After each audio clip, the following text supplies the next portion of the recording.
Estamos tratando de uma única espécie, porém de um universo de características muito variáveis entre os grupos, de um número de variedades também muito amplo.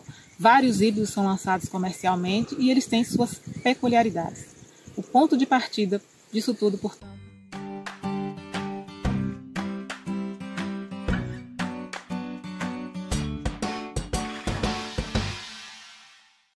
Olá, eu me chamo Maria Auxiliadora Coelho de Lima, sou pesquisadora da Embrapa Semiárido e estamos aqui para falar um pouco sobre colheita e pós-colheita de melão.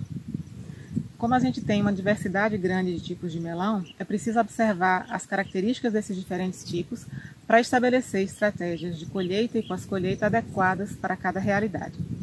Então, essas diferenças estão associadas à fisiologia de cada fruto e esses elementos variam durante a maturação, sendo utilizados como indicadores de ponto de colheita.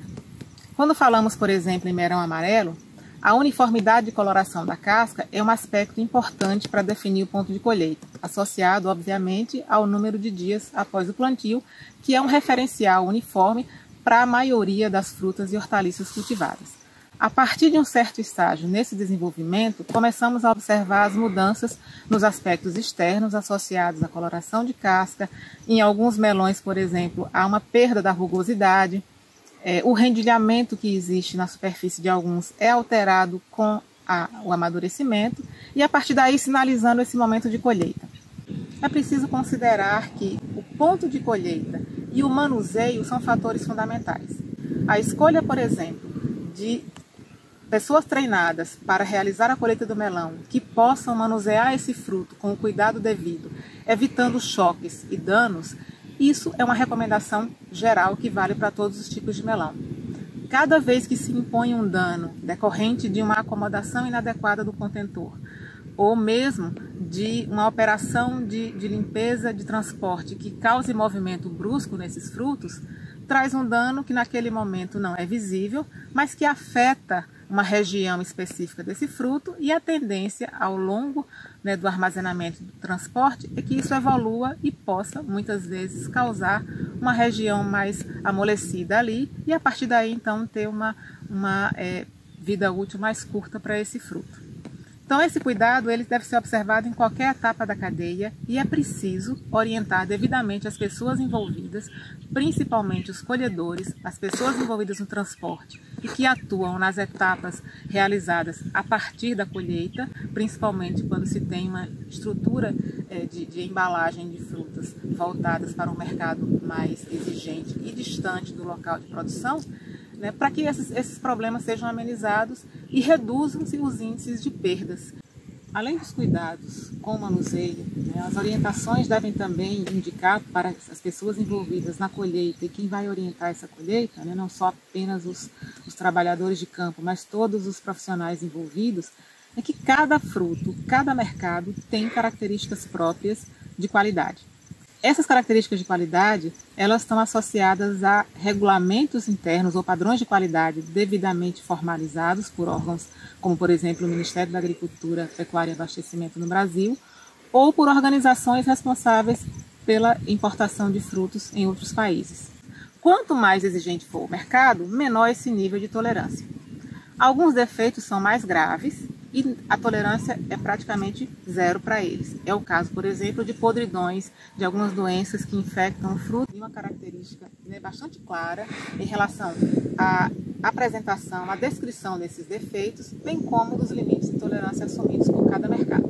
Então, a competitividade do produtor, do empreendedor na área, que vai trabalhar com o sistema de produção de melão, parte de conhecimento a respeito desse rigor de mercado. Para que mercado ele pretende destinar a sua fruta, qual o acesso que ele tem, para a partir daí definir práticas se consigam assegurar um fruto com esse padrão de qualidade. Tá? É importantíssimo que se observe isso e a partir daí você define estratégias para assegurar o atendimento dessa qualidade ao longo de toda a cadeia. Pensando que a colheita é um elemento fundamental, é uma parte fundamental nesse processo, nesse momento é preciso ter muito claro em relação a esses padrões e a partir daí se mantém as características de qualidade. Todas as etapas e atividades realizadas a partir da colheita devem prevenir a inserção ou a inclusão de novos agentes que causem danos aos frutos. sejam eles danos físicos oriundos de manuseio inadequado, como mencionamos, sejam danos de outra natureza associados a contaminações, que muitas vezes não necessariamente são de ordem biológica, mas podem ser contaminações químicas ou de agentes físicos que entram em contato com o fruto e possam causar esses danos. Então, as normas de qualidade prevêem também cuidados que envolvem a redução desses danos ao longo da cadeia, de pós-colheita. Observando esses elementos, são definidas determinadas práticas e procedimentos que determinam uma maior durabilidade ou vida útil a esse fruto. São recomendadas diferentes etapas de manuseio pós-colheita, de técnicas de aplicação pós-colheita para o melão. As técnicas mais simples e usadas geralmente para todos os mercados incluem a limpeza dos frutos após a colheita, que pode ser realizada num galpão, num local adequado para isso. A ideia é que você possa retirar todas as sujidades que venham do campo, ofertando um produto já para a distribuição com características de sanidade mais adequadas, com segurança para o consumidor. A embalagem desse produto, que pode ter diferentes padrões, também conforme o mercado, e a partir daí a distribuição. Então, esse é um primeiro cuidado a partir do início da cadeia de pós-colheita. Chegando esse material, oferecendo essas condições, ele então vai ser submetido à limpeza e posteriormente a um processo de seleção, onde aqueles danos que foram observados de maneira mais geral no campo, eles são mais detalhados e aqueles frutos fora do padrão, com danos graves ou mesmo com danos leves, mas que atinjam um percentual acima do tolerável, devem ser descartados ou redirecionados para um mercado menos exigente, que é o que mais comumente a gente observa nas estratégias de utilização ou de oferta do fruto para um mercado mais exigente. Como qualidade é um conceito amplo e envolve vários elementos, nós não podemos nos deter em uma única característica e precisamos avaliar o conjunto que envolve componentes de sabor, de formato e outras características, inclusive da própria firmeza do fruto, que quanto mais firme a polpa, a possibilidade de um armazenamento mais duradouro também existe, se associando tecnologias adequadas. Tendo então esse conjunto de observações, a gente teria todo um potencial amplo de oferta de um produto com qualidade diferenciada para o consumidor. O mais importante é que a gente possa reconhecer que não é possível adotar tecnologias de grande importância, tecnologias de ponta, sem que a gente conheça o material que a gente está lidando. E essa recomendação é fundamentalmente importante quando falamos de melão.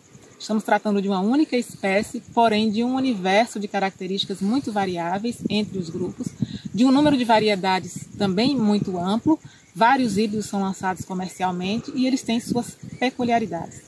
O ponto de partida disso tudo, portanto, é considerar o híbrido que está trabalhando, a cultivar que está trabalhando e, a partir daí, definir estratégias adequadas para reduzir o metabolismo desse fruto após a colheita, podendo potencializar a sua vida de armazenamento e, obviamente, ofertá-lo em condições mais adequadas para o consumidor, num estágio de maturação também adequado, colhido adequadamente e que esse fruto chegue para o consumidor com o sabor, com as características de firmeza, com o aspecto visual que ele deseja.